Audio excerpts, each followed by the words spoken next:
ఏపీలో అసలైన ఘట్టానికి రాజకీయ పార్టీలు చేరువవుతున్నాయి. ఈ నెల 24తో వైసీపీ అధినేత జగన్ చేపట్టిన మేమంతా బస్సు యాత్ర ప్రచార కార్యక్రమానికి టెక్కలి వద్ద ముగింపు సభతో గుమ్మడికాయ కొట్టనున్నారు. దాంతో సిద్ధం సభలకు ఫుల్ స్టాప్ పెడతారు. ఆ మీదట జగన్ హెలికాప్టర్ ద్వారా రోజుకు 3-4 సభలతో ఏపీ అంతా కలియ తిరుగుతున్నారు. ఈ మధ్యలోనే ఆయన పులివెందుల ఈ నెల 25న వెళ్లి అక్కడ ఎమ్మెల్యే అభ్యర్థిగా తన నామినేషన్ పత్రాలను స్వయంగా దాఖలు చేయనున్నారు. ఇక అక్కడ జరిగే భారీ సభలో జగన్ ప్రసంగించడం ద్వారా హెలికాప్టర్ ద్వారా ప్రచారానికి శ్రీకారం చుట్టనున్నారు.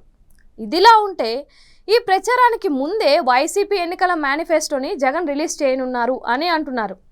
ఇక ఈ ఎన్నికల ప్రణాళికలో ఏ హామీలు ఉంటాయి అన్నదే బిగ్ డిబేట్గా ఉంది. పార్టీ వర్గాలు కూడా దీని మీద చర్చించుకుంటున్నాయి.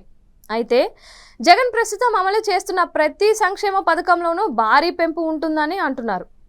ఉదాహరణకు అమ్మఒడి పథకం కింద 15,000 రూపాయలు ఏటా ఇస్తున్నారు. దాన్ని 20,000కు పెంచుతారు అని సమాచారం. అలాగే వైఎస్ఆర్ రైతు భరోసా కింద ఏటా వచ్చే 13,500 మొత్తాన్ని కూడా 20,000కు పెంచుతారని టాక్ వినిపిస్తోంది. ఈ రైతు భరోసాలో కేంద్రం ఇచ్చేది 6,000 రూపాయలు ఉంది. అంటే ఏపీ సర్కార్ ఇక దీని మీద 14,000 రూపాయలు పెంచుతుంది అన్నమాట. అదేవిధంగా విద్యార్థులకు చెల్లించే వసతి దీవెన, విద్యా దీవెన నిధులను కూడా భారీగా పెంచాలని యోచిస్తున్నారంట. ఇక అన్నిటికంటే అతి ముఖ్యమైన అంశం సామాజిక పెన్షన్ మొత్తానికి 5,000కు పెంచడం. ఇది కీలకమైన హామీగా వైసీపీ మేనిఫెస్టో ఉంచబోతోంది అని సమాచారం. ప్రస్తుతం 3,000 రూపాయలు మాత్రమే ఇస్తున్నారు.